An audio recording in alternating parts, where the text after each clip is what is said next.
Hi, everybody, and welcome to Word Up, our very special Remembrance Day writers panel. To begin, we have Word Up acknowledge that some of us are situated on the traditional land of the Anishinaabe and Huron-Wendat people. Word Up is dedicated and to honoring Indigenous history and culture and are committed to moving forward in the spirit of reconciliation and respect with all First Nations, Métis, and Inuit people. We share in the heartbreak of those impacted by the discovery of children in unmarked graves at residential schools, giving this acknowledgement deeper significance. So tonight, we have our very special Remembrance Day panel with playwrights Trudee Romanek, who wrote Bright Daybreak, and Danielle Kostrich. We must have more men. They've written insightful plays based on world wars and are here to share with us how they researched and wrote impactful emotional plays, which are very suited for today. I think there couldn't be a better way to remember those we've lost who've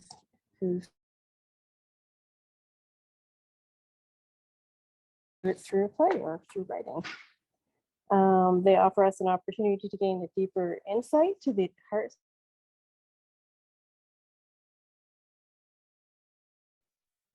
We ask that our Zoom audience remain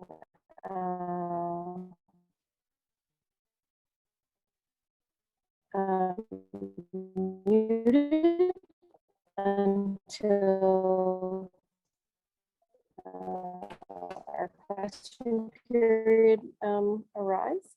And of course, our live audience can raise their hands when they have to, and they can, I guess there's a little hand thing in Zoom. Looking forward to hearing your work, so stick around to the end.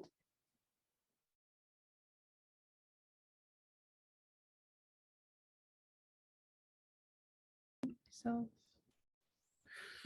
okay, hi everybody, we're just gonna get, can you turn this off?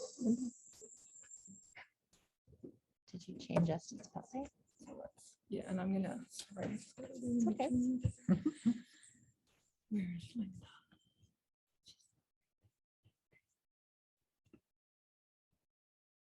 Does that say resume spotlight? Is that Yeah, stop video up there. Yeah.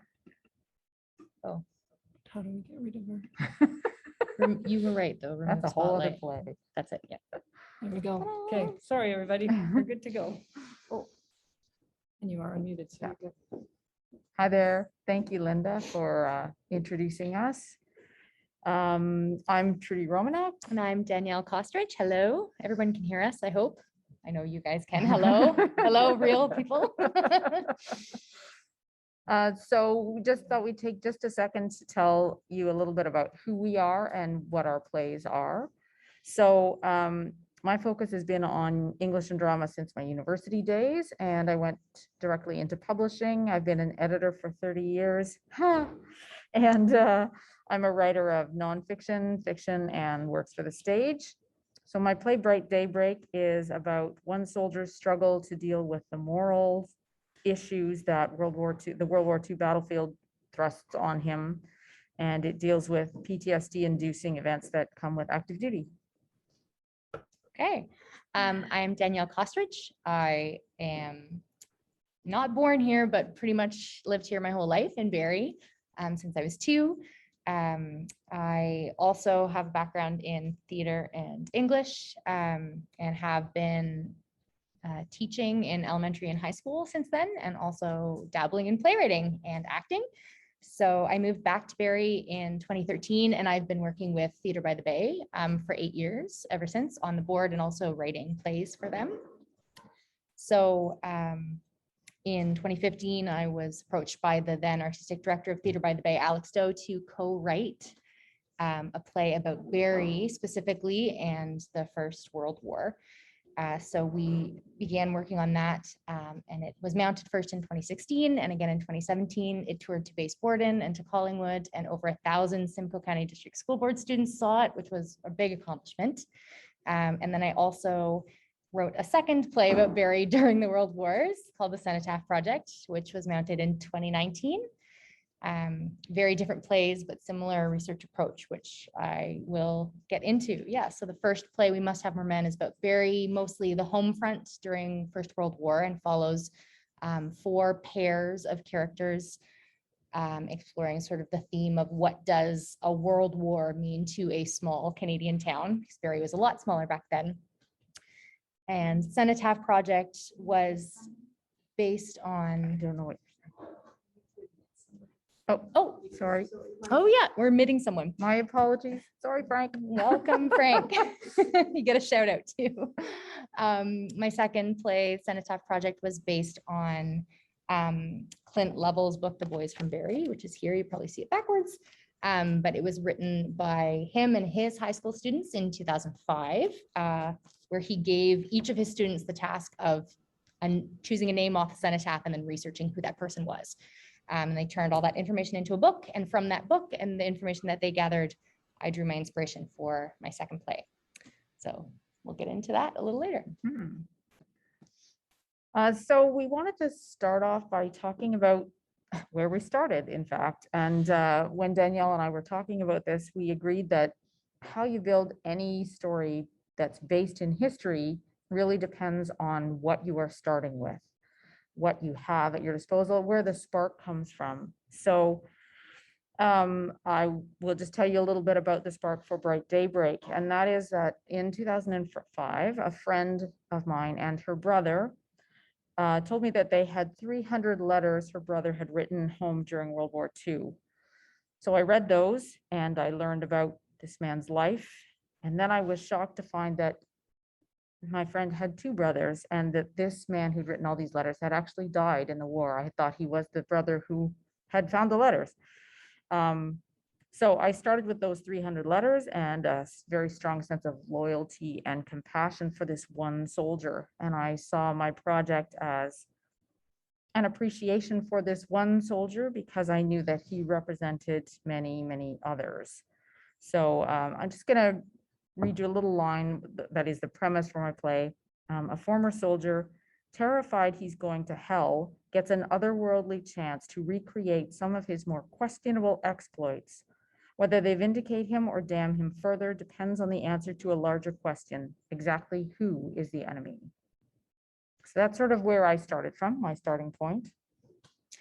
Okay, so I have 2 plays that actually, although they very much differed in how they ended up presenting, We Must Have More Men, about the First World War, is very chronological. So it starts at the beginning before the war started and takes you right through to the end, and is fully based in the past. And Cenotaph Project actually starts in present day with a high school drama class where they're actually assigned names from the Barrie Cenotaph. And as they explore and research who their assigned names are, the actors who play the high school students also become their characters and the people from the Cenotaph. So the timeline goes back and forth quite a bit. So although the plays ended up presenting very differently, the research was basically the same approach. So I didn't have a specific source material like Trudee. So I sort of describe it as going ocean fishing, where you cast like a giant net and you pull everything in and see what is interesting to you. And that takes a long time. So for the first play that I was co-writing with Alex, for example, we gave ourselves 3 months just to go down our own respective rabbit holes of research, whatever interested us, everything from the large scale politics of First World War to local Barrie history. I didn't know anything about Barrie historically, so there's fascinating things that I didn't think were interesting and then became very interesting to me about where we live. How much has changed, but also how much is kind of the same, which Trudee and I talked a little bit about, the funny things that you learn when you start looking into local history. So from those massive pools of information and finding names and upon names of people who are connected to our hometown, we threw all the things that we liked up on whiteboards and saw what sticked and started drawing lines and connecting, as writers do, with things all over the wall. Very cinematic. And then we pared it down eventually for that play to 4 pairs of characters that showed 2 sides of issues that we were exploring that Barrie was going through at that time. So we had a politician and a suffragette, a mother and a son who was going to war, two friends who were underage going to school, and then two lovers. So that was the first play. And the second was very similar. I started with Boys from Barrie. So I read all of the names in here. Lots of sticky notes in the book. I flagged all the ones that I found interesting. I talked extensively with Clint Lovell, who is such a wonderful local resource and well of local history information. If you ever have a chance to meet him, he barely says hello. He just starts telling the story. So really, really valuable talking to him. And I took some of the information from Boys from Barrie that I enjoyed, some of the stories of the specific soldiers that I was interested in, and I brought them to Eastview Secondary School and I actually workshopped it with a local drama class. So I gave them the bios. I let those students sort of improv and create mini scenes with those characters. Theater by the Bay had a bunch of our education outreach coordinators go in and ask the students to record their own thoughts in audio recording. So then I had hours of audio recording of these teenage voices talking to me about what they knew about the war, what their connections to the war was, how they felt about it. And so I kind of got that teen voice in my head as well. And so from those things, I then brought forth the Cenotaph Project, which was very different when it presented. So again, like I said, the students going back and forth in time, and actually 3 of the students that were in that drama class that were part of the workshop auditioned and got into the play, the actual presentation. And one of them was also the assistant director. So it was really cool to work with them from the beginning to the end of the project and to see how much working on something that seems very removed from their generation really changed them. So that was kind of the theme of that play. What does a world war that's sort of fading back into memory mean to that generation and to the generations that follow them? As people pass on and as we sort of lose those real tangible stories, what does it mean to those who come after, and how can they remember, and what does it mean to remember? Cool. So I guess what both of us have been doing, but I'll speak for me because you might you might not feel the same way, is taking history and elements from history and sort of braiding them together, twisting them a little bit, amplifying them a little bit for dramatic purpose. So nearly everything in the play Daybreak that I wrote actually happened to a Canadian soldier in Europe, just not all to this one man as they happen in my play. So it's all very true to real life in terms of, yes, this did actually happen. Yes, these things happened all the time. Yes, several soldiers reported on that kind of thing. But to make it a dramatic story, we can't have a cast of 35, and trust me, I tried. This play's been through many variations, as I know a number of you will already be aware of. So it's about taking true things and making them, molding, massaging them to make them work for you. So there are actually 2 main central characters in my play. And the first is Bob Henson, who is the soldier who wrote all the letters that I mentioned earlier. And this is the actual Bob Henson, one of his military photos. And then there's another gentleman in this play who is also a soldier, and his name is Jack Kendall. And as it happens, Bob Henson lived in Shanty Bay, and so did Jack Kendall, and they were best friends in real life.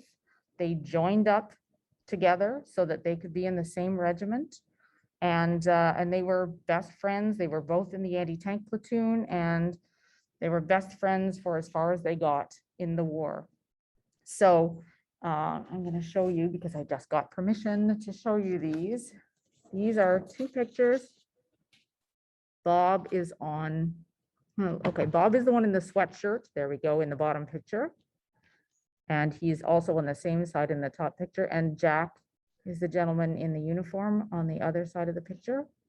So these 2 young men signed up and went all through training together, went over to London together, finally went overseas together. And they're both in my play. But I've changed, especially the character of Jack, I have changed because I needed a foil to Bob's character.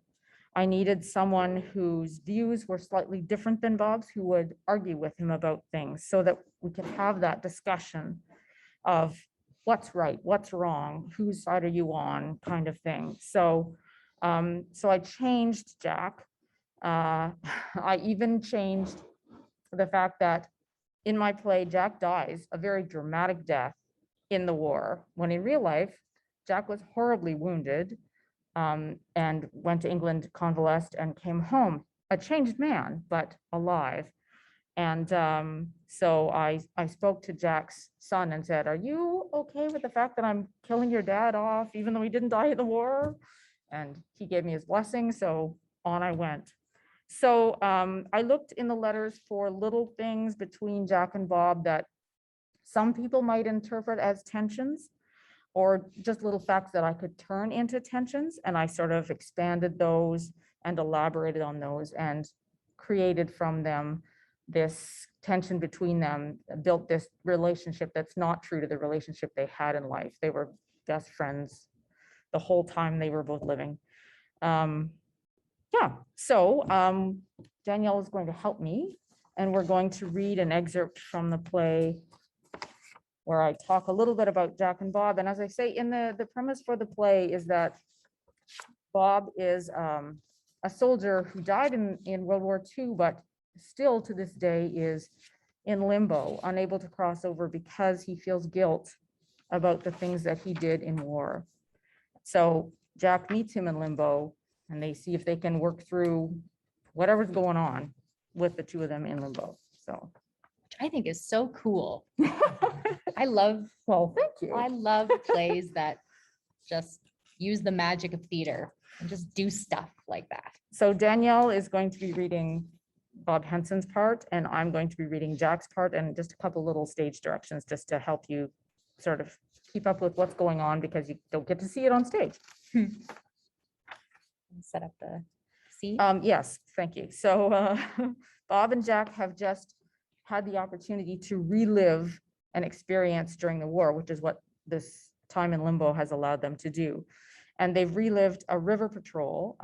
Bob is the sergeant of the platoon, and Jack, although he wasn't an underling, is within the crew that is under Bob's command. And so they've been on a river patrol in a boat. Their boat has just been hit by a mine, killing one of the soldiers in their crew.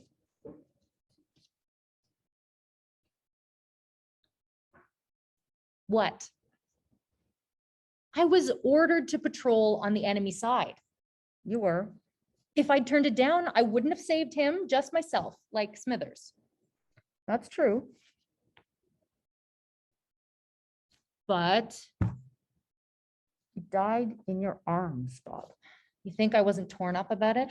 Compared to that Dutch kid in the shed, What? I don't, Why are you? You're enjoying this. just trying to help set the record straight like good friends do. So after that. Hold up. All right, I'd give anything for a drink. like your soul could be arranged. Funny. Bob Ah, searches his pockets. Even a cigarette. Damn, can I bum one? Bob, if you've run out, what are the chances I still have some? What was I thinking? Remember when we were kids and your mother caught us smoking in the Petersons' woodshed? Land sakes, you boys will send the whole neighborhood up in flames. I took the blame for that, as usual. Hey, I have an innocent face. Good times. And good friends till the day I died. You ready? Guess I have to be. What's next? No idea. Am I still nowhere? Because this having a physical body is new. So is coming across anyone else here. Not that I'm complaining, God knows, but why are you here with me? You must have said my name. Yeah, I think she mentioned you in a letter and You I, probably called me here to get my advice.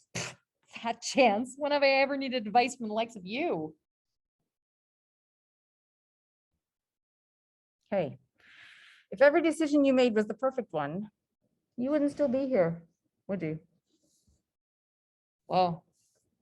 I'm just saying, victims with a clear conscience don't take long to cross. Like you mean? Shot by that German? Sure, because it was the Germans' fault. Yeah.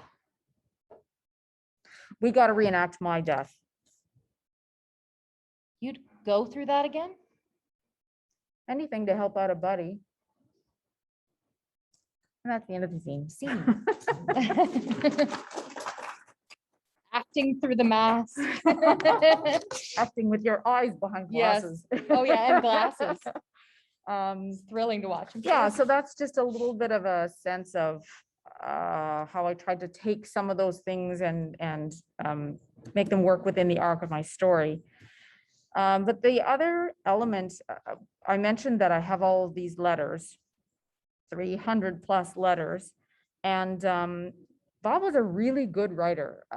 In spite of getting to grade 10 and then stopping to work for his family in his store, he was an excellent writer. So his letters were very vivid, which is part of why they caught my attention, I think.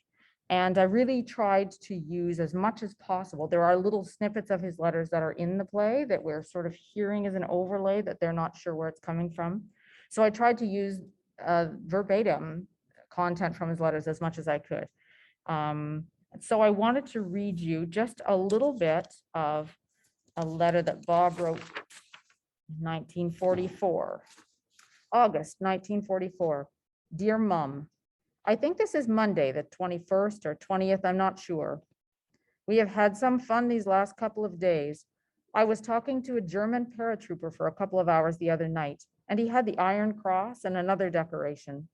He was a very nice chap to talk to, but really believes in what he was fighting for. His wife and 2-year-old boy were in Hamburg, and all he was interested in was getting back home. He had served in Russia, Crete, Italy, and Africa, and now here. He was worried, I think, about how they would treat them, and would he be able to write home? We sure gathered in a pile of Jerry's that day. So based on that and on some other information that I read about other Canadian soldiers who had had conversations with their German counterparts, I wrote this other scene. That first one was from scenes 5 and 6. This one is from scene 3, so it's an earlier scene. So the setup is that Jack has accused Bob of being too sympathetic toward the civilians as well as the enemy soldiers.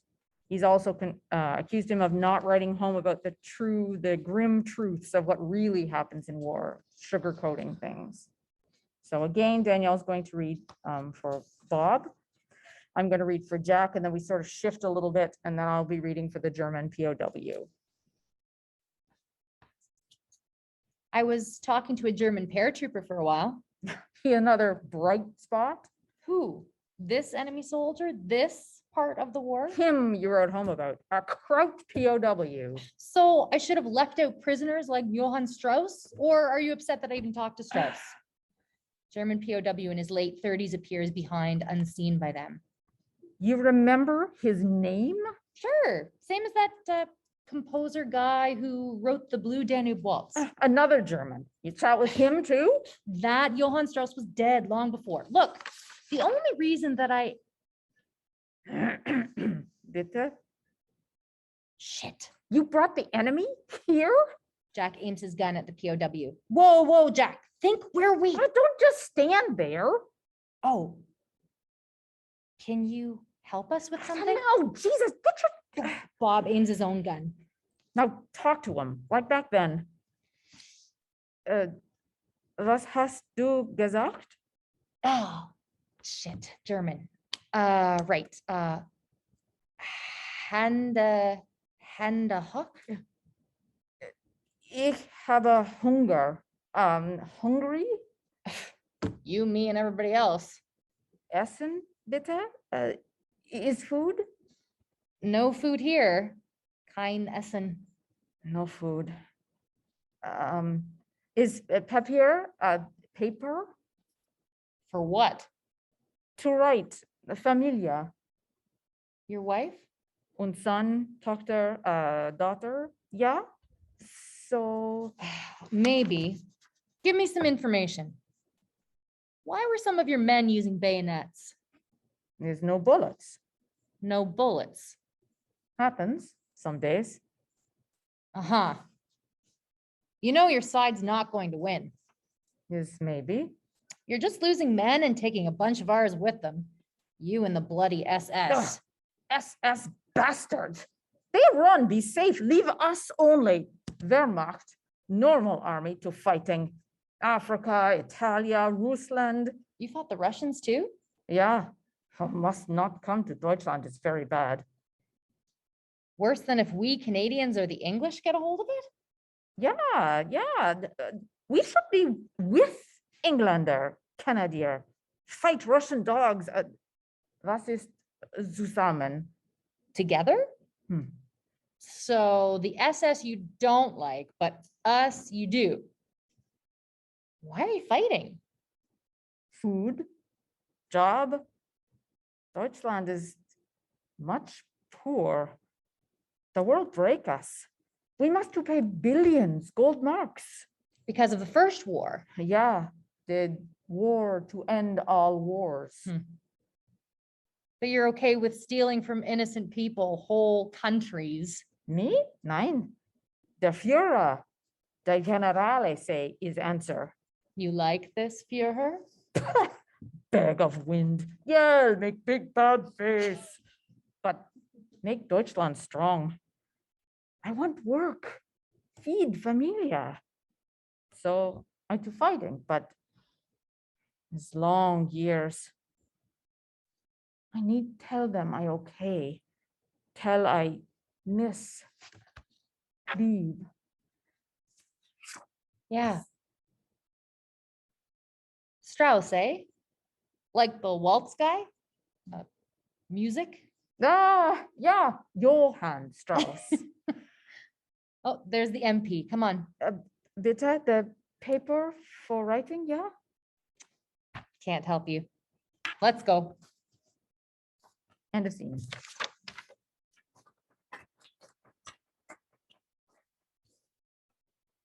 So,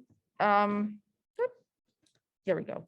So I guess my point in sharing those two scenes is just to emphasize that the research that I did and the many years of writing and rewriting again, many versions helped me see that this notion of who is the enemy and why was for me the most compelling element of Bob's letters and what the focus of the play needed to be. And so that's why the play shifted. Yeah. Awesome. Okay. So I have two plays to talk about. So I'm going to be reading, we will be reading one scene from each. So we're going to start with We Must Have More Men, Barrie in the Great War, which is about the First World War. And I've chosen for us to read a scene between Jack Fitzl and Frankie Warren, who are two young friends. They're both about 15, both real people. But I think when Trudee and I were talking, the thing that we found interesting was that Trudee had a core character who she knew was going to be a character in her play. And from that, that person has brothers and sisters and the mother, father, a friend, Jack, who are very clearly relationships that this person has, this character has. And for my plays, I gathered a bunch of interesting people who lived in the area who could have possibly had relationships, but probably didn't. But I took sort of their timelines, their ages, what they were interested in, where they were at particular times, and said, yeah, I'm going to, I love the word used, braid. I'm going to braid their timelines together and turn this into a relationship. So that does get a little interesting when you're writing historical plays. You hope that the liberties, the creative liberties that you take are okay with both the people who are still living and also my wonderful colleague Leah Holder always says, we hope that the ghosts are with us, the ghosts of the people who we are writing about and representing. We hope that they are pleased with what we're doing and how we're representing them. So there's always that that element. So Jack Fitzl, we came across his name, Alex and I, when we were researching in a book called Old Enough to Fight, Canadian what was it called? I have it written there. Canadian boy soldiers in the First World War. And so that was one of the many books we pulled reading about First World War. And we happened to come across this name, Jack Fitzl, a boy from Barrie who had enlisted when he was 15, lied about his age, and was running cable. So he was doing communications in the First World War, ended up surviving and then enlisting in World War II and surviving that. So a truly incredible story. So we had to include him. He was so compelling as a person to not only survive this first war, enlisting underage and then choosing to engage in a second one. So he was definitely a sure character in our play. And the second person, very differently, we only had her name and a picture of her. So Frankie Warren was, we had this one image of her in the Victory Parade downtown Barrie, and she was driving the truck for the Red Cross, the Barrie Red Cross. She has her arm sort of up victoriously, and that's all. I couldn't find any information on this person anywhere else except for this one image of this woman driving a truck in 1918, which sort of wasn't the norm. Mm-hmm. And so from this picture of this young woman, I got this whole idea of who she was and who she could be. So we created this friendship between them, that they both went to school together, girls not typically moving on necessarily to sort of high school unless they were super ambitious or that type of thing. And it helped to have two friends that were young, a boy and a girl, both ambitious to help in the war, but one being able to do what he wants to do because he's a boy and one not because she's a girl. So Frankie also wants to enlist, but of course is not able to because in the First World War, women were only allowed to sign up for active service as a nurse. So this scene is between Jack and Frankie. Jack has just lied about his age and successfully enlisted in the war.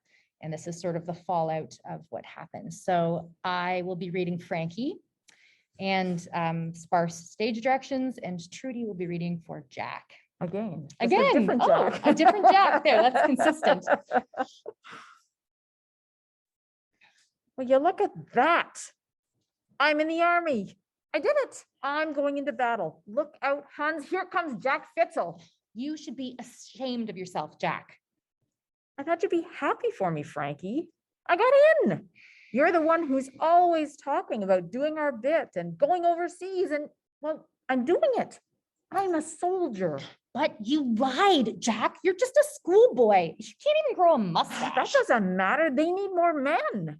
Recruiting door to door all these months with Lieutenant Grandy has made that much clear. They don't care how old I am, as long as I can hold a gun. Well, what if I tell Lieutenant Grandy what you've done? I bet he'd take it to the higher officers and you'd be kicked out of cadets for dishonorable conduct. Oh, that's bull, Frankie, and you know it. They need more men. Maybe I should march in there right now and tell that committee you told them a bald-faced lie. You wouldn't dare. Oh, no. She begins walking. Stop. You're acting like a total crackpot. It's not fair, Jack. How come you get to break the rules and I don't? Because you're just a girl, that's why. What did you say? I'm sorry, I Don't talk to me. Frankie, Don't. I should get home and start packing. He begins to walk away. So long, Frankie.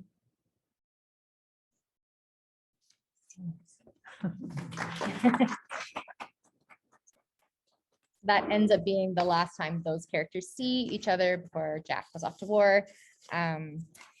And so the thing I really liked about these two characters in particular was Jack obviously had a very clear story. We could do research on what he did and where he was and how he survived and all these things. And in fact, ended up communicating with his son and lots of other, interesting stories about family members that we meet along the way doing this historical stuff. Frankie, again, all we had was the picture and the name. And so she ended up being a great character that I could invent all the other things I wanted to talk about women in the First World War. So she was my showcase for ways that women could be useful. So she tries to help out at the Barrie Red Cross in the play, and then she ends up going to Toronto to work in a munitions factory and learning to drive a truck. So I incorporate that small fact that I knew about her. She becomes big in creating, home gardens and rationing and helping out on the home front. And so she sort of becomes this example of all the ways that young women probably really wanted to participate in the war and just couldn't fight. And so they did everything else that they possibly could. And so that ends up being a cool thing when you just kind of get that liberty of, she was a real person. I don't know if she did any of those things, but she became sort of my poster girl for that sort of action.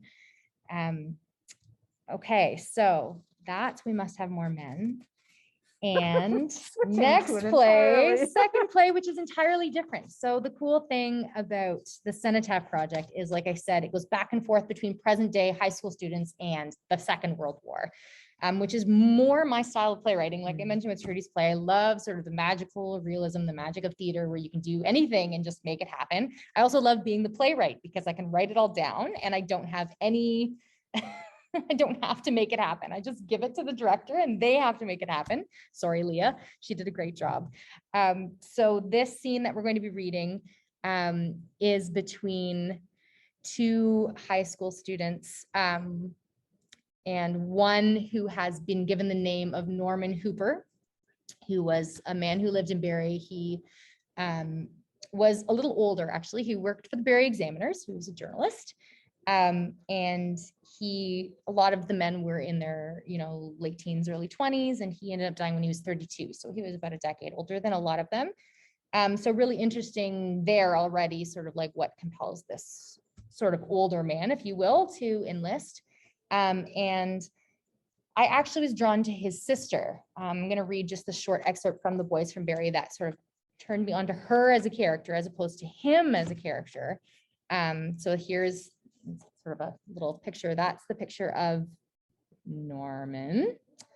And the excerpt that Clint and his students found about him was, there's a little section about his sister Eileen. So it says, his sister Eileen Ayerst remembers the day her brother, an employee of the Barrie Examiner, joined up.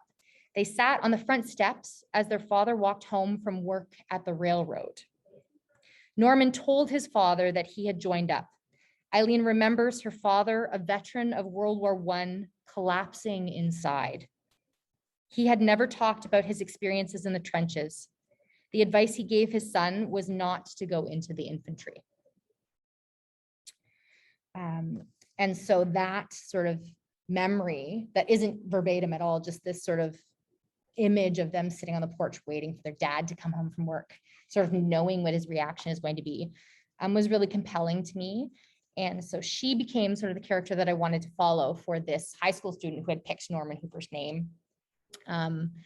So in this play, the interesting thing is each actor plays both the high school student and the person they're following. So they already have their past names, their soldier names. And I didn't want to give them arbitrary high school student names like Ashley and Amanda. Like I didn't know how to name them. So instead I just numbered them 1 through 8. And I asked the actors if they would be okay using their own names as the students, which sort of gave it a more personal touch for them when they were talking about their research. And it ended up really working and being really compelling for them. And I think helps them connect more to their soldiers too, because it was actually them as the character them playing this other character. So when I call out, I'm going to be calling out for Trudee to come help me. So when I use Trudee's name, you'll know that it'll be whoever that character is, person is. I'm not really in the script. She's not really in the script, but it would be replaced by whoever that actor's real name would be. So this scene is this character, number 2 in the play. So Danielle, the actor, the character, is trying to, for the first time, embody Norman. And she can't seem to do it. She's really struggling. And so she goes in her mind to Norman's house. And she ends up looking around and he's not there. And instead his mother is in the kitchen cooking and asks his sister to come and stir a pot. So she takes on the sister by accident almost, and then starts to really like the sister. And then the mother goes out, says, and oh, go find your brother. He's sitting on the porch. So this character goes out to try to find the brother and discovers that she sort of has to choose between being the sister and being the character who she's supposed to be setting out to research initially. And she enlists a friend. So I'm going to be reading for Danielle / Aileen, and I will also be Mr. Hooper later as he comes later on, their father. And Trudee will be Trudee, the character, and Norm, and to also read some stage directions. Okay. Norman? Norman? She looks at the empty space beside her and realizes she's going to have to be both of the characters at once. I'm supposed to be Norman. Okay, gotcha. This is going to be weird. She shifts back and forth on the porch, trying to play both siblings. Norm? Hey, Leanie. What's wrong with Marion? Why is she crying? She'll be all right. Something's wrong. I want you to tell me. Leanie, I'm not a little kid anymore, Norm. I deserve to know what's going on. Okay, you're right. I'm waiting out here to, oh, this is not working. Oh, Trudee, come here. Yeah, I need you to be Norman Hooper. Come over here. you're a soldier?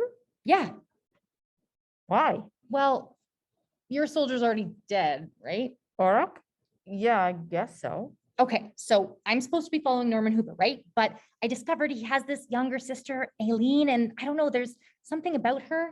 She seems a bit like me, and I want to follow her instead, but I can't be both. I tried.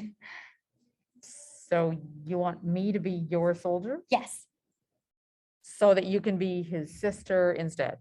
we were told to follow our own rabbit hole, right? This one's mine. Okay. Okay? Okay. All right. You sit here. Norm, Hey, Leanie. what's wrong with Marion? Why is she crying? She'll be all right. Something's wrong. I want you to tell me. Leanie. I'm not a little kid anymore, Norm. I deserve to know what's going on. Okay, you're right. I'm waiting out here to talk to Dad. Why? What's going on? I'm signing up, Aileen. What? The foresters might be called to active service any day now. It's all they're talking about at the paper, and they still need men to bring the ranks up to full strength. What's full strength? About 1,000, I reckon, including officers. But you already have a job. You have a wife and me and mom and dad. Dad's not going to like it. I know. Oh, he doesn't say anything about the war. I tried to ask him once about it when we learned about the trenches in school, and he got so upset he didn't talk for a week. Mom says it's because of Uncle Ernie, but I don't think that's it. You know, he never told her what he did over there when he came back, and she won't let me bring it up anymore because he gets all tense. I and know. He'll be furious. Well, it's not his decision. It's mine. Mr. Hooper, oh, I can't remember if it's supposed to be you. Mr. Hooper enters. He is exhausted and dirty, having worked on the railroads all day. He stops when he sees his children. Son, dinner ready yet? It'll be a while. Mom forgot about the potatoes. Dad, there's something I need to tell you. I want to join the military. The foresters need more recruits. Most businesses in town are giving their employees time off to train. I'm sure the examiner would do the same. I forbid it. I'm 27 years old, Dad. I'm married. I own a house. You can't. I said I forbid it. I already signed up. You're making a mistake. Dad, I just want to talk to you about. Need to wash up before dinner. Mr. Hooper brushes by his children on his way to enter the house. He stops just before the threshold and turns. Just don't go into the infantry. And scene.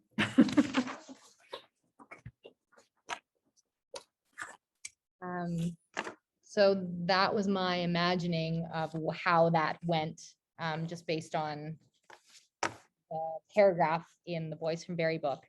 And the magical and also gut-wrenching thing that happened was when we opened the Cenotaph Project, the play, I did not know if Aileen was alive. I didn't know if she was living in Barrie. And on the opening night, I believe, I had family friends sitting in front of me, and they had brought their father along. And at the intermission, he turned to me and he said, "I know Aileen Hooper." And I said, "What?" And he said, "I know her. She lives in Barrie. She's in a home. She has dementia, but I know her and she would love to come see this play if there's a day that she's well enough to come." And my heart and my stomach like dropped out of my body. And so on the closing matinee, Aileen was able to come and see just half of the play, and she was able to see sort of this scene. And there's another scene later on where I imagined this moment between her and her brother where she gets to say goodbye to him that she never got to do. And just for me, obviously, and for Maddie, who was the girl who played Aileen, who had sort of embodied her and didn't even know that she existed, still was such just a wonderful, magical, momentous thing. And it was such a great bond between Maddie, who was, I think, 18 at the time, and Aileen, and she went and visited her and kept in correspondence with her when she went off to university. And so that sort of accomplished something that I was trying to do in that play that I didn't know that I was going to be able to do, which was, you know, how do we make the remembrance of these events and what's happened real or purposeful, or more than just standing up for 2 minutes in a gym or an auditorium once a year for these children. I think of like my own son, who's a little baby, and he's going to be even further removed from his great grandfather who was in World War II. And even I never heard his stories, but he was, you know, missing fingers from defusing bombs and all these things, you know, and they just keep fading into memory. And how do we hang on to it? And what does it mean for these young people moving forward? It was really cool to see these young people embodying these characters. And then we had the chance during Remembrance Day to come and sort of mark the occasion in 2019, just before, I guess, this whole thing happened. And it was really remarkable for me to see those young people and how much, like Linda mentioned at the beginning, bringing it to life with writing really connected them to what we really are trying to do on Remembrance Day. So I think that was really cool. And so that's why I wanted to read that scene, because it was just a moment of serendipity all around. Yep. Yeah. I think I had a moment like that. Bright Daybreak was chosen to be part of a festival out in Calgary as a reading, because we were in the middle of this. So they had professional actors and a professional director and the whole thing, but doing it on Zoom to the best of their ability. And the cool thing that sort of reminds me of that when you're just speaking about Aileen is that in the chat, one of the people who was watching it commented that she had been a child of war, and that the play in Europe, and that the play, that Bright Daybreak, had helped her understand some of the turmoil that the soldiers themselves must have been in. Oh my goodness. So to me, that was a similar moment of feeling like, okay, there's a reason to do this, because it helps people gain perspective and understand this thing that we'd all rather avoid going forward. I think we can agree. So, yeah. Yeah. Very cool. So I think that that's all of what we wanted to sort of share, and then see if people had questions and that kind of thing. So, Including these people. Hello. yes, of course. Sure. If you have questions, I am being told that you can type them into the chat, and we would be happy to answer them. So Thanks, far, Leanne. so far, there's a woohoo. Sorry, Frank, I'm sorry that you don't have video. I'm hopeful that, oh, good. Oh, that's good. Okay, Oh, good. excellent. All right. Wonderful. Guess I can. Yeah. Sure. Just to start things off. So, can we talk about your process a little bit? So I write novels and I Ah. just have no idea how you ever go about writing a play. Like, where do you begin? Like, how do you start that process? And if you could repeat the question. Sure. Okay, so the question is, for someone, for example, who writes novels, what's the process of writing a play? Because they imagine it's very different, and where do you start and all that. So as someone who's written both a novel and a play, I think that in a lot of ways, I start in the same place.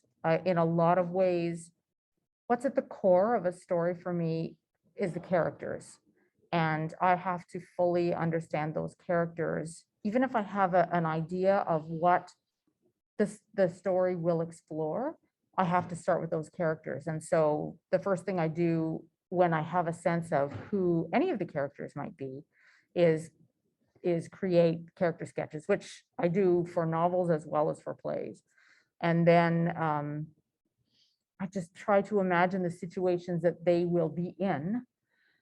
So in a novel, I'm imagining the scenes I'm going to write in a chapter, and in a play, I'm imagining the scenes that will take place on stage. And so although there are differences, absolutely, that sort of infrastructure is the bones of it is still quite similar. The play has to be much more dynamic because the reader of a novel will read more things to gain insights that may not be driving with, tension or activity as much as you want those things in the novel. But you have the opportunity, for example, to explain how a character is feeling, depending on what kind of novel you're writing, because you have that potentially an omniscient narrator or some sort of element like that. So in a play, you have to bring all of that to the fore in action. So you don't have any of those other opportunities like you have in a novel. So that, to me, that's the main difference. And of course, the play is much more compressed.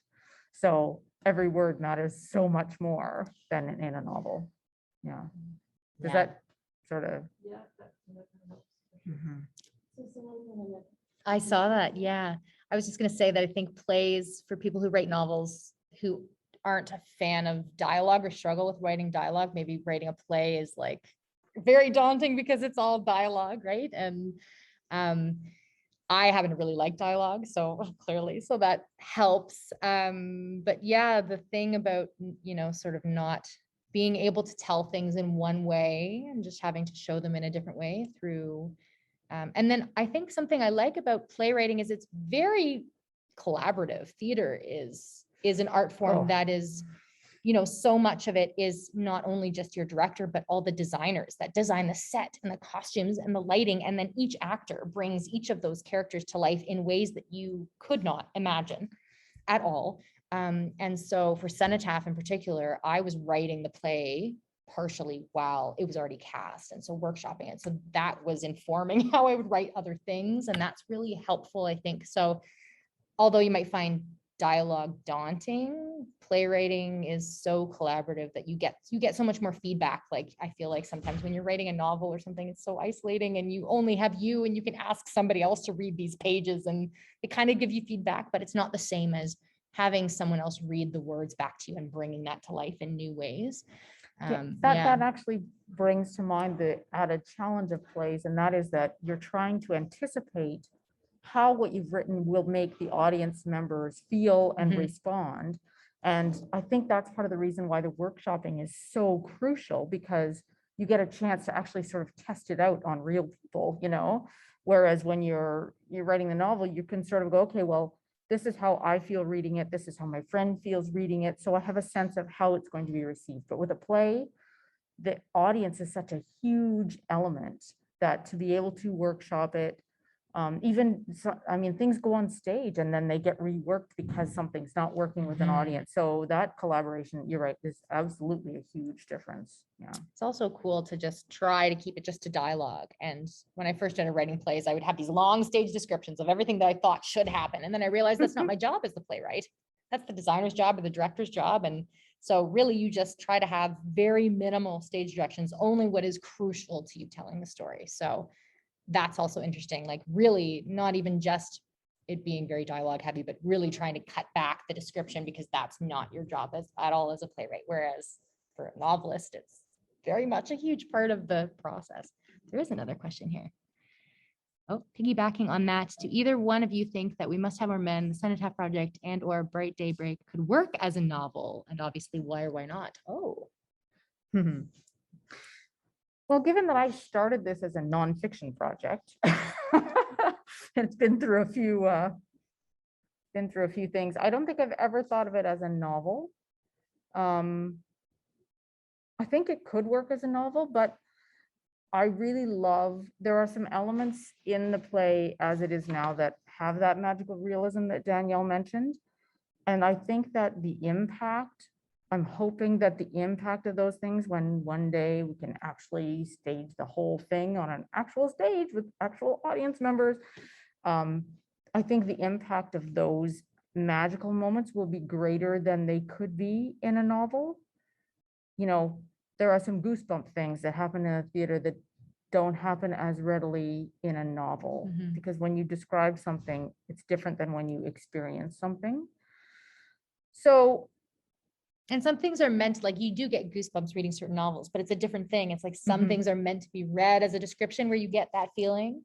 But But- then when you see things on stage, it's like that couldn't have been written. I wouldn't have gotten the feeling And if it was written. I think as an audience member myself, being part of an audience when we all feel something together, that's an extra energy to it that I think you don't get in a novel. So God, I miss theater. I know. Ugh, this is Okay. heartbreaking. But yes, so briefly on my side, I think probably We Must Have More Men, I could see it working well as a novel. I mean, it's got sort of 4 duos that I could see, you know, some novel structures have that going back and forth. Even it would be interesting to, it's also interesting that plays are very much, it's not like first person, it's not third person. You know, I'm imagining what the narrative structure would be if it was a novel. It'd be interesting for We Must Have More Men to be like each voice, and sort of you could do certain scenes from Jack's perspective and then certain scenes from Frankie's perspective, or the same thing happening but in their heads. You know, that would be interesting. Cenotaph, I think, for similar reasons that you were mentioning, works much better on stage. And I wrote it to be that way. So there's a whole scene of one of the soldiers, Robert Ork, who's dies in a shipwreck and is drowning. So I wrote it to be this long monologue that is then almost like a dance-like thing of all the other actors breaking the ship apart and him sort of drowning on stage. And so the air raid and everything that's happening. So that could have been in a novel written as a description, but I think it was made to be a theatrical interpretation of something. There was Yeah. another question from Michael that was there anything that we wanted to put in our plays, but simply didn't have room to put in? I don't know. How could anybody answer that question? No, really? You know, I think I can't speak for you. I mean, I know based on our conversations that we've had, I think I have a sense of what your answer will be too, but there have been so many things in this play of mine that were so dear to my heart that had to come out. There's a whole woman that I discovered who lived in the Netherlands, who saw these men go into this action that Bob Henson died in.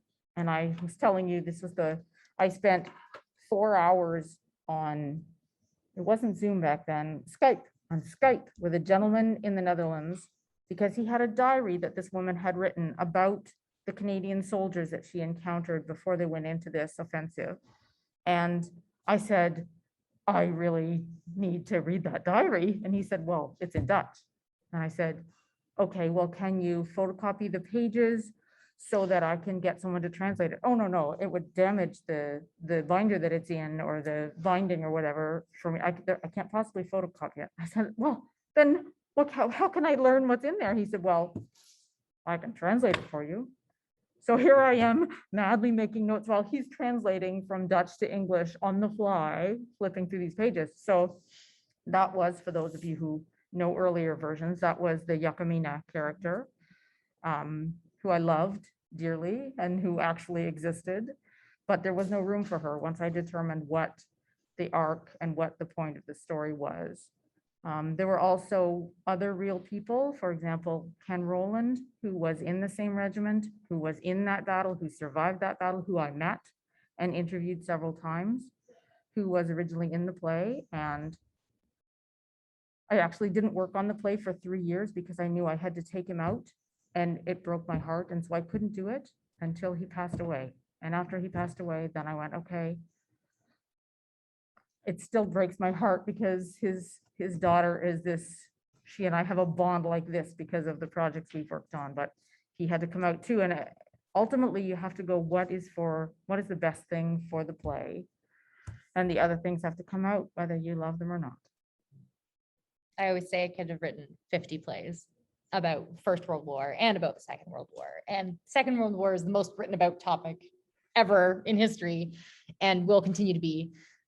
Because there's so many things to discover, right? Millions and millions of people go through these big world events. And so when you're writing and taking real people and turning them into characters and bringing their stories to the stage, every person has a story. What's that word? Sonder? Like that place that's on, and that word means, I think, the fact that every person that you encounter or walk by has their own life, their own full Absolutely. experience that you don't know, and you just sort of walking by them on the street. So yes, the short answer is yes, there are many things that we probably wish we could have pursued. Oh, it's a small, we're both, look at us leaning into the screen. Ian's is a new one. Down at the bottom. Characters. Oh, there was one way up at the top there. Oh yeah. Oh, no, Okay, we did so that one. do your characters start to talk to you? Do they surprise you? Ooh. That's a cool question. Do they start to talk to you? Do you hear their voices? Yeah.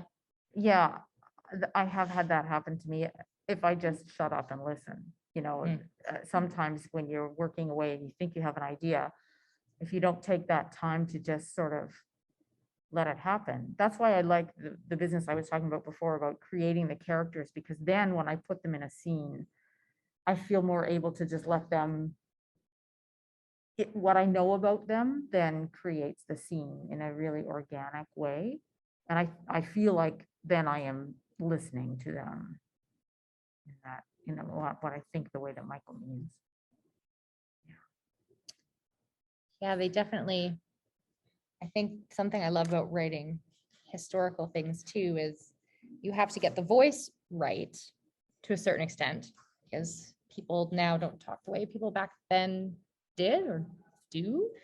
And so that's part of, I think I do a lot of groundwork of the fun bit of like looking up the slang of the past days. And then the real work is trying to make that natural and not like I'm putting in golly gee, right? Putting in things that don't seem natural, but trying to make that real speech. And then, so I think, I don't know if my characters talk to me so much as I find myself getting into just that language and that sort of, in general, that way of speaking gets me into.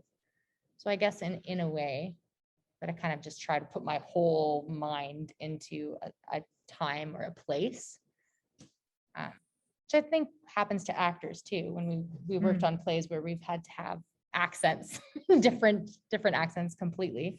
And so you just have to walk around your house talking in an Irish accent to get it right, talking to your husband, talking to anyone you meet. And it's terrible, but you have to do it right to make it work. So that's kind of, it's similar with playwriting. You kind of have to get the voice right. Otherwise, people can tell, right? It doesn't ring true for the audience or for the actors. They say, oh, this doesn't really feel authentic. Something's weird about this. I can't make this believable in my body. And so then it doesn't translate to the audience. That's an interesting point. It's a tricky thing because I know when I was writing these characters, I went through Bob's letters and I pulled out little phrases that were like, oh, that's from the time. That's clearly from the time. Yeah. And you try to put them in. So then, as the writer, that they are from the time, but then the actors go, that's a weird thing to say. I've never said that before. And you have to try and convince them, well, it's Yeah. not. Anyway, so yeah. It's an interesting cool. point. So Ian has a question. The world wars are such a sensitive topic because they hold almost a mythic place in our society now. Ooh, good word. It's a moment you had to give. Was there a moment you had to give yourself permission to say, okay, time to go into the mire and not be precious? Ooh, we talked about this. Yeah. I think there are some, we talked about how I think there's some people who write based on facts or history or real people that are totally fine with saying, I am writing something. I am the author or the playwright. It's my thing. I get to make the decisions, and they are not precious about anything. And they just go about doing whatever they want to do. They mash people together. They cut people out. They change people's, height and shape and all kinds of things that they say and do. And it doesn't matter to them. But Trudee and I talked about how we both have a sense of honor when we create these things. And we really, to a certain extent, have, I don't know, I can't speak entirely for you, but I have some trouble when I need to change something that I know didn't happen or I know wasn't right, but I have to do it to make, to braid, to make it work. So there's a lot of talking to the ghosts. There's a lot of, praying and saying, please forgive me. In some instances, visiting people's graves. In We Must Have More Men, there's a character, Justina Calderwood, who we very heavily imply that she is barren and that she can't have children, when in fact the real woman had, I think, 3 or 4 children. So Alex actually found her grave and went to her and apologized and said, I'm very sorry, but you had to be this way in the play, and please forgive us. You're a wonderful person, and all this. So it's interesting, those things that we do that, whether or not they hear us, I think, yeah, I think for me, that embodies in me in a relentless search for what I can find. I don't want to make up anything if there's a possibility of at least finding out to see if I can make it work in my story. So there were things, well, for example, I don't know how Bob died. I will never know how Bob died. I know where he died. I know when he died. I know what offensive action he was in. I know approximately what area in the Netherlands he was. How he died is anybody's guess, because so many men died that day, that week. That isn't that something? Like, you have a spotlight on the area, the action, the time, and it's like that actual thing. I have a letter from the man who wrote the condolence letter to his family. Wow. The officer who wrote the condolence letter, he doesn't know how Bob died because it was impossible for them to track what was happening because it was a disaster, that offensive. So I had to come to terms with, I'm never going to know. So I have to just write something that works, and I have to be at peace with that.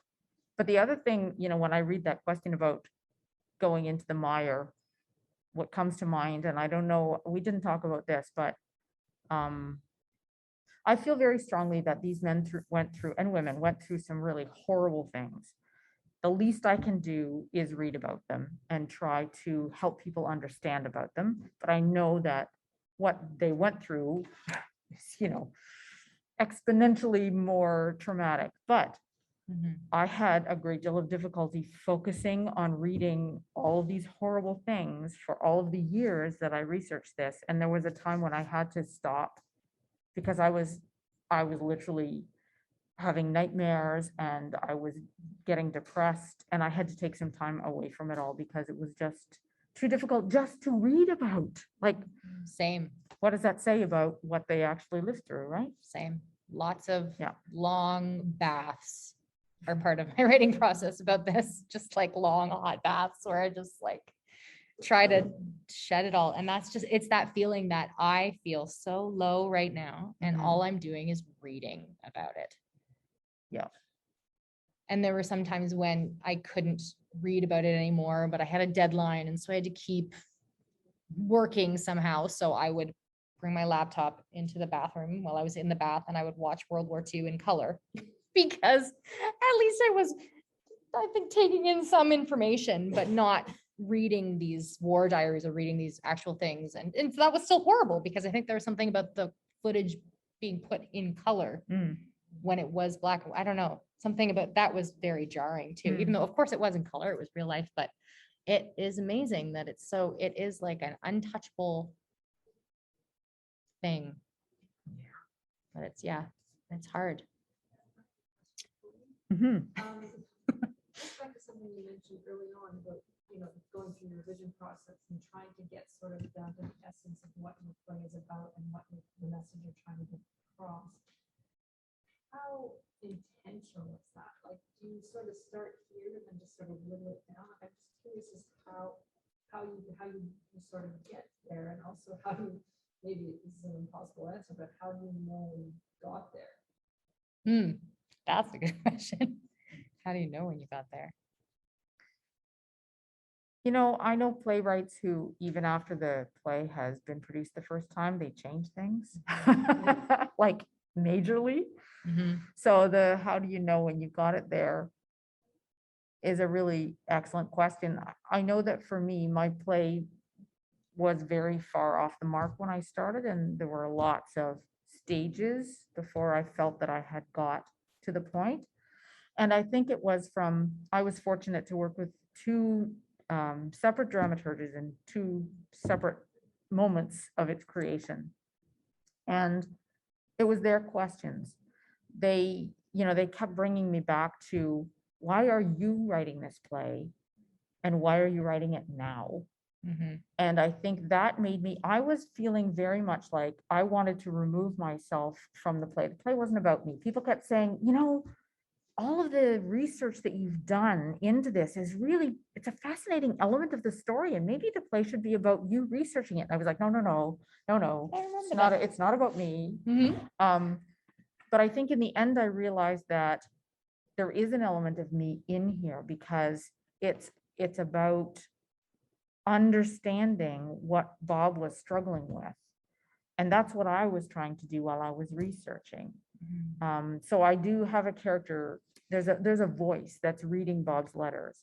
And in essence, that voice is a person who is tracking the reality of Bob and Bob's time in the war through the letters. So that voice is kind of me in a way. So there is an element of my exploration of the letters that ended up in the play. So that question of, why are you writing this play? What does it mean to you? What is impactful to you? And that's sort of what I was getting at in that opening when I talked about that interview with the paratrooper and the other clues in his letters that told me very clearly that this was not a young man who went, woohoo, give me a gun, I'm going to go shoot people. You know what I mean? Maybe there's no soldiers like that, but I think a lot of us have that idea that there are soldiers like that.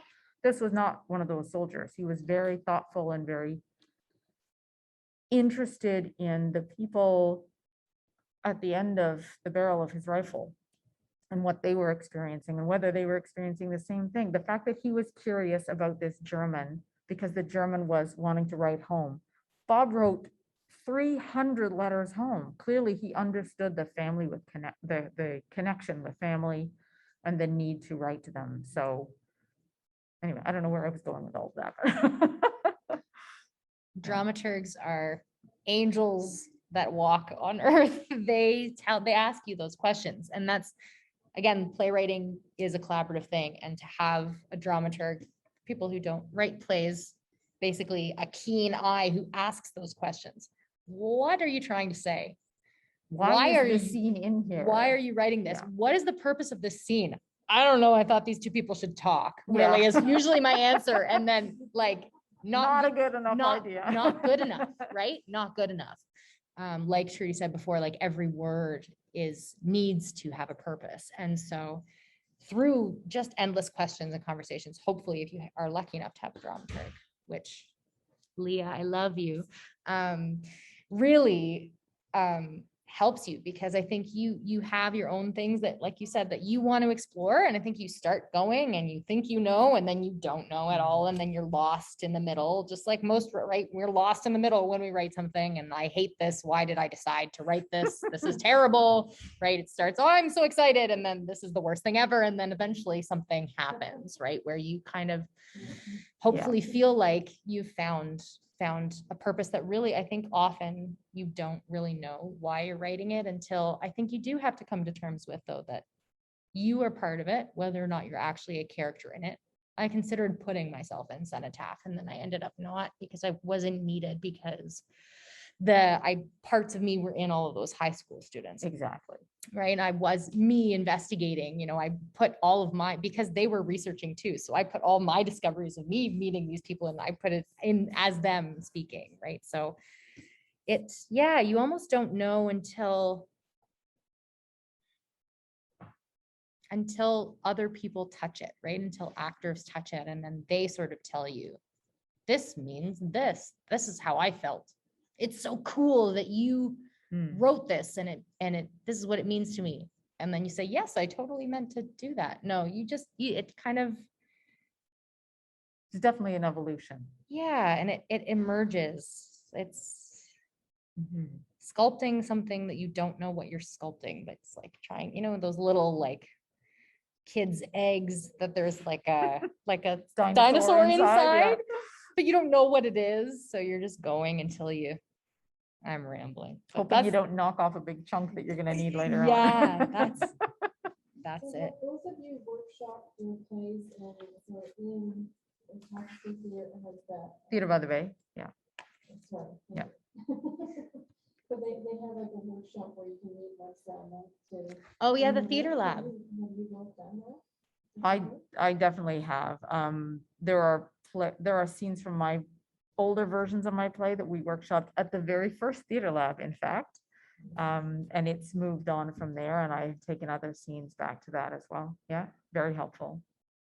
Yeah, plug to the theater lab. If anyone ever, even if you have never written a play before, want to write scenes and bring them to be read, it is open to everyone at all stages of playwriting, and just such another cool space to share writing and to take a stab at playwriting, which is different than writing other things. And I didn't ever workshop these two plays for that because they were sort of being workshopped within they were being commissioned by the company. So we had other specific workshops of actors that we hired to do that, which I was very lucky and grateful to have. It's kind of cool to like have an event where people come and read your thing and then you tell you it's terrible and you take it away and fix it.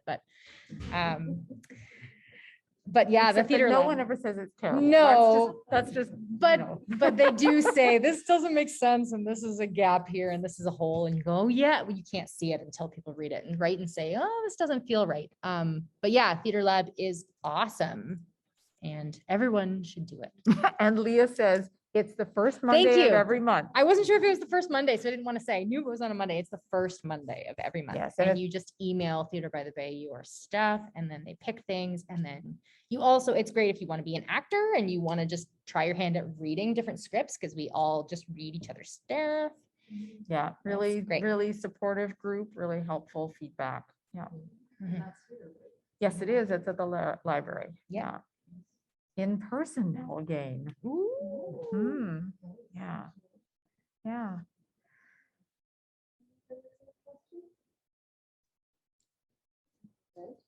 Well, I want to thank you very much, because it's really wonderful to be able to talk about these things, and to be able to do so on Remembrance Day is such an Yeah. honor, that's for How sure. wonderful that worked out that way.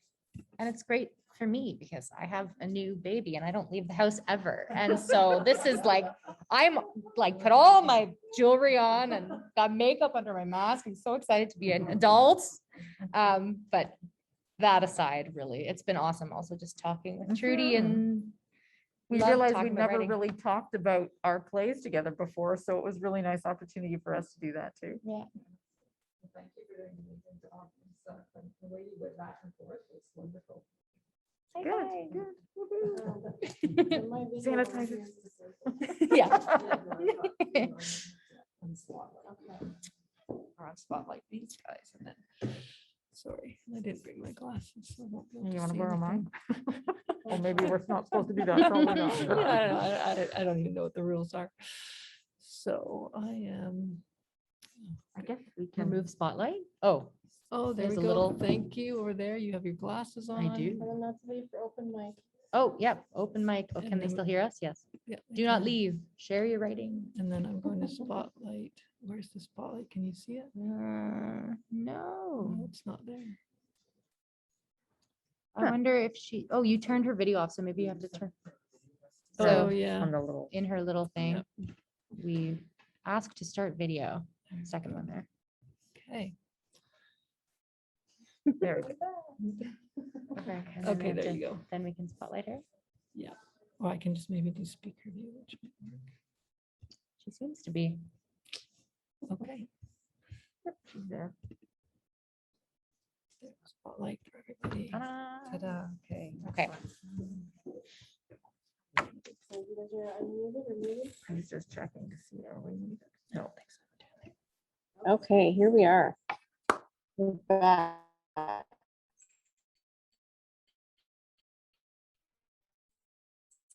So,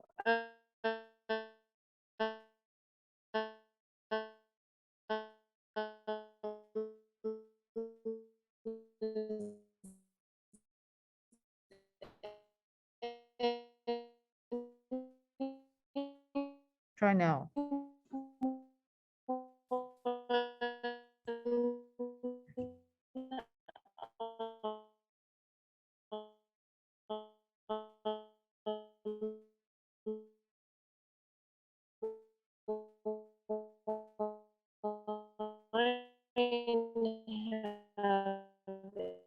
anything for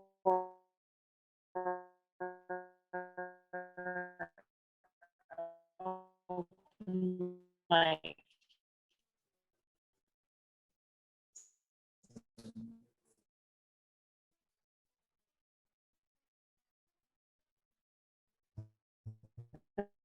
I am no, I'm not.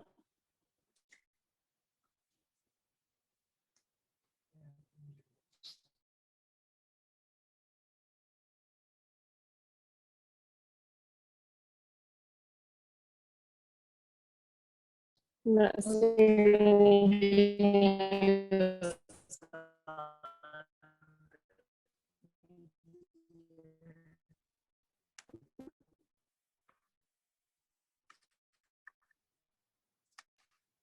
Can you guys hear me online?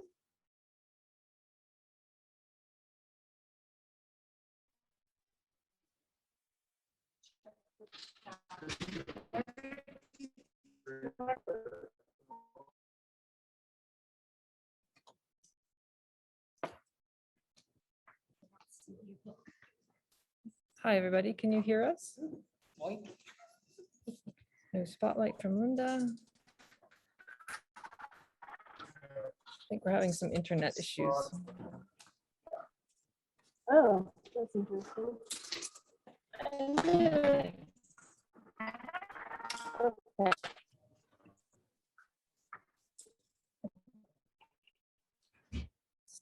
Still stuck on you.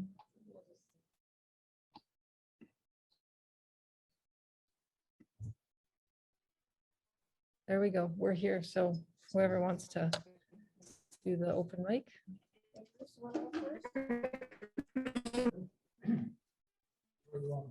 You can come sit here. Yeah, you might as well sit there so that they can see you. Oh, all right. My voice is a little off tonight, but I think it'll come through.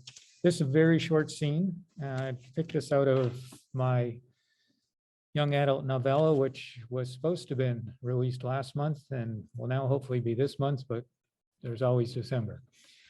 As you move forward. Thank you. Three kids, high school kids, 17, Matt, his twin sister, Ashley, somebody, wrong with Ash, yeah.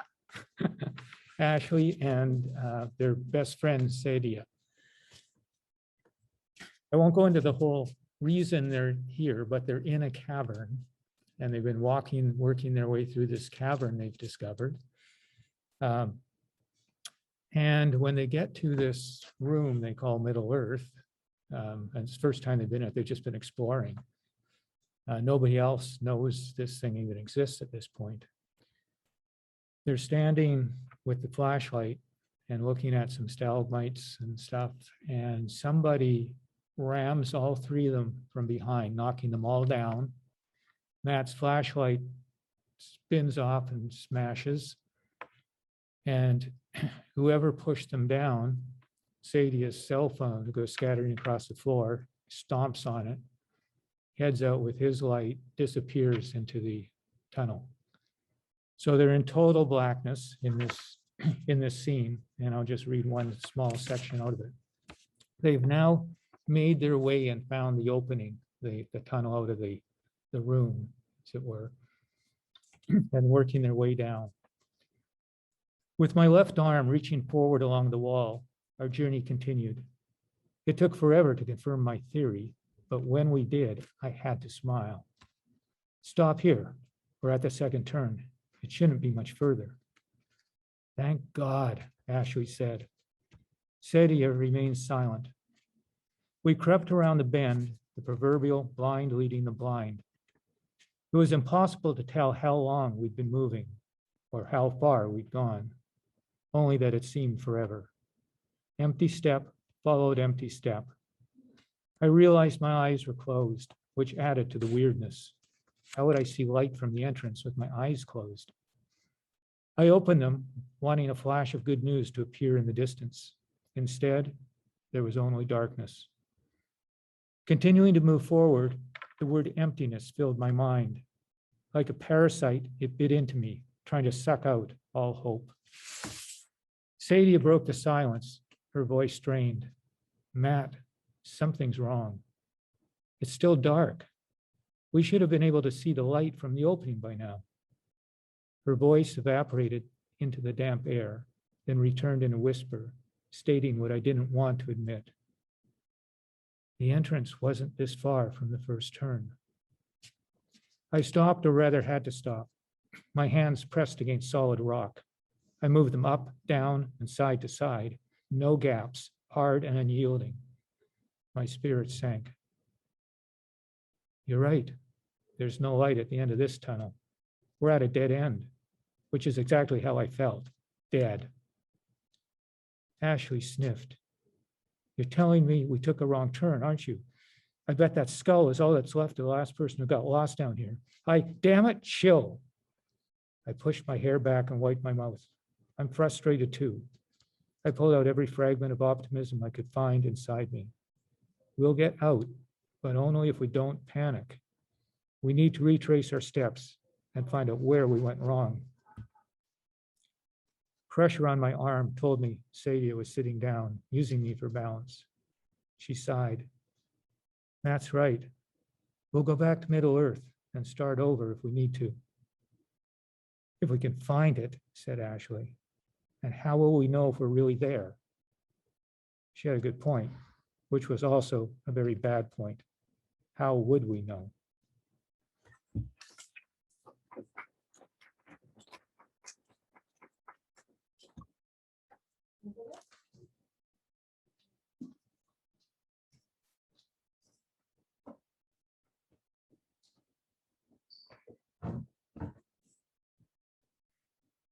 This is just a poem I wrote. On the edge of fear is a pocket of clarity. On the precipice of profanity, bordering insanity, you find the remedy.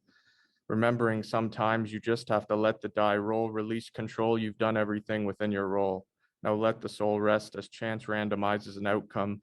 We can only influence so much in our lives, yet anxiety convinces us to hide and run the numbers with weighted die against our favor, to deflate our trials and labor, to savor the sweet and sour flavor of anxiety's constant alert to danger. But to see clear, you must persevere, accept the outcome as long as you put in your best. Life is not an absolute right or wrong test. Sometimes the question doesn't rhyme with the answer. Sometimes it's just not the right time.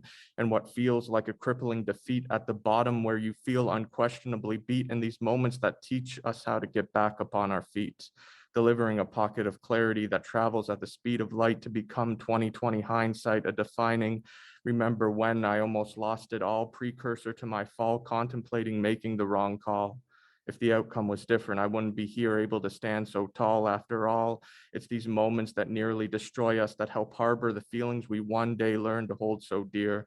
If we can learn to let go of fear, we control the image reflected back at us inside the mirror, creating memories of what came before. If only we could see what our futures have in store, we could see the hope at the other side of the door, knowing that this moment will be immortalized into our storied lore. So whatever plight keeps you up at night, don't give up, fight. I know that everything seems wrong, so work towards making it right. It's not going to feel all right overnight, but remember, in the presence of our darkest shadow, there has to be a blinding light. We just have to open our eyes to discover our reason why. This right here, these words are mine.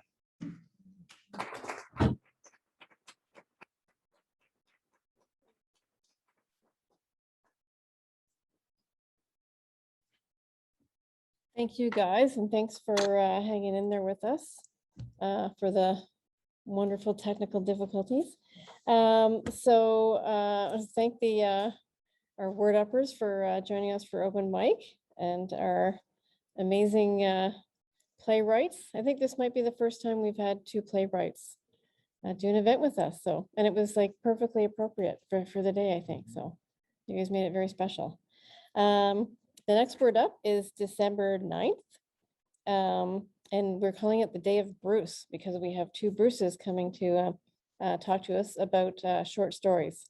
We have Bruce Meyer, who I think everyone pretty much knows Bruce. He's got 68 books of poetry, short fiction, and flash fiction and nonfiction. And he's going to bring Toast Soldiers to us, and Bruce Hansen.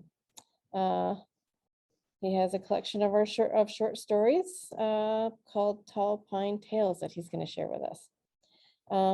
Please sign up for our newsletter at wordupbarrie.com so that you can get the Zoom links or the link to register here. And thanks to Rhubarb Media for hosting our website for us. And thanks to checkenergy.ca for hosting this Zoom for us, and the Barrie Library for providing us this cool space to continue Word Up again online and in person. So thanks, everybody. And we made it. We did it. We survived another day.